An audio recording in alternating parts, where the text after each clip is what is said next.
Hi guys! Welcome dito sa aking channel, Kapalaran 888. Welcome! Para to sa lahat ng mga Virgo. Okay, Virgo, tingnan natin kung anong messages, vibration, gabay energy para sa inyong lahat. Ito ay general reading, so pwede kang makaresonate. Gamitin mo ang iyong intuition sa panimo.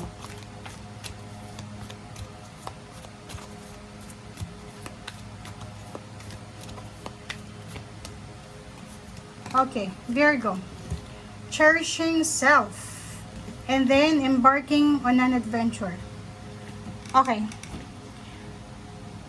Okay, so, first card mo dito, sinasabi Virgo na kailangan mong alagaan yung sarili mo. Dito sinasabi na kailangan mong tanggapin, mahalin yung sarili mo.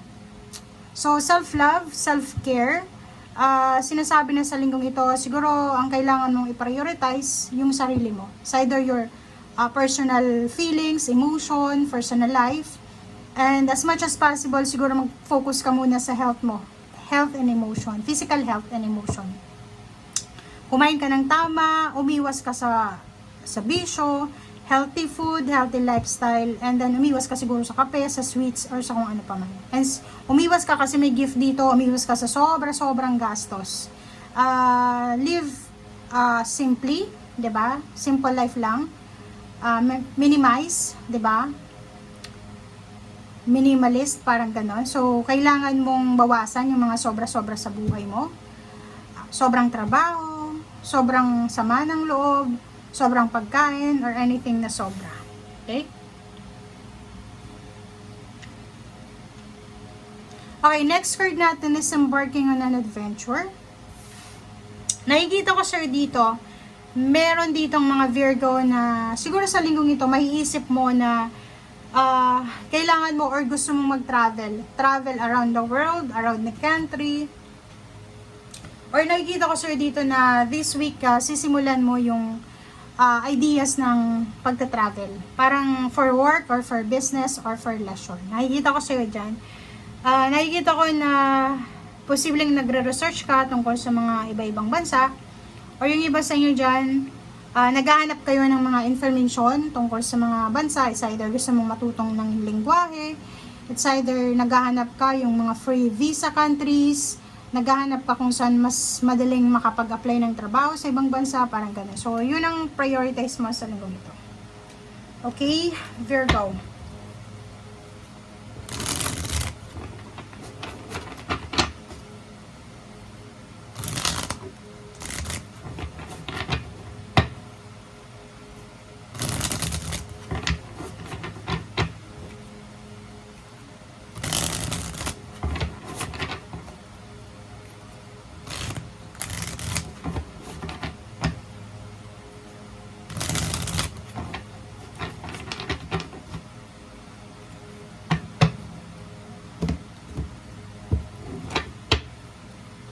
Okay, first card natin is Knight of Wheels, Virgo. And then Eight of Wands. So, wow. So, nakikita ko sa'yo dito na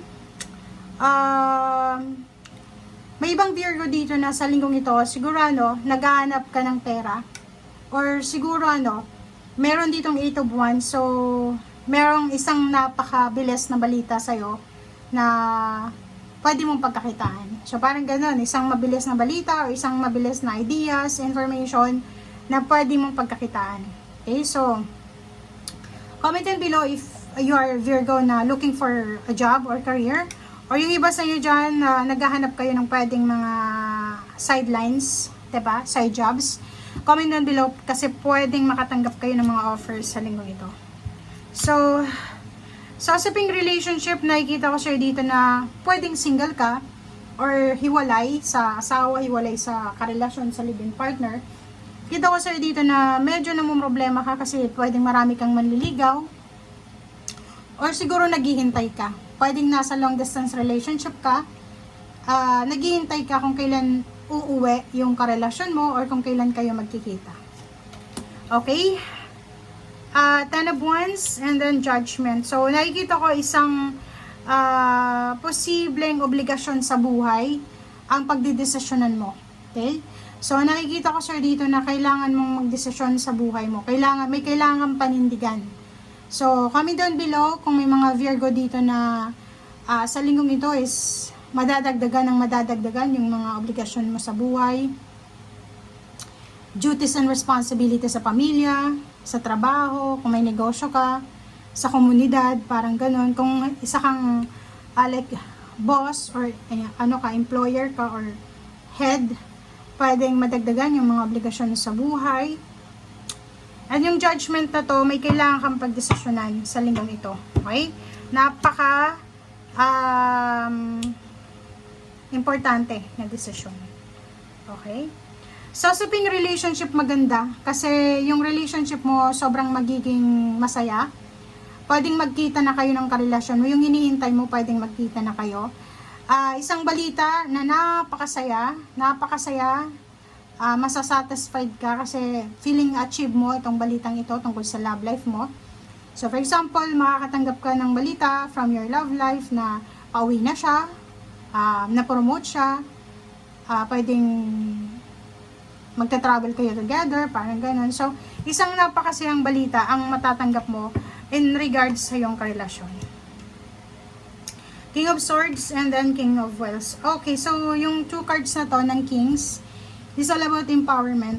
So, nakikita ko siya dito, you are empowered, you are lucky, you are fortunate sa pagkakaroon ng mga tao sa buhay mo, impluwensya, connection. So, sinasabi sir dito, you are lucky, you are empowered sa pagkakaroon ng mga kaibigan, magulang, you're lucky, you're empowered na may trabaho ka, stable yung job mo, stable yung salary mo, parang ganun. Yung King of Wheels, sinasabi sa'yo dito na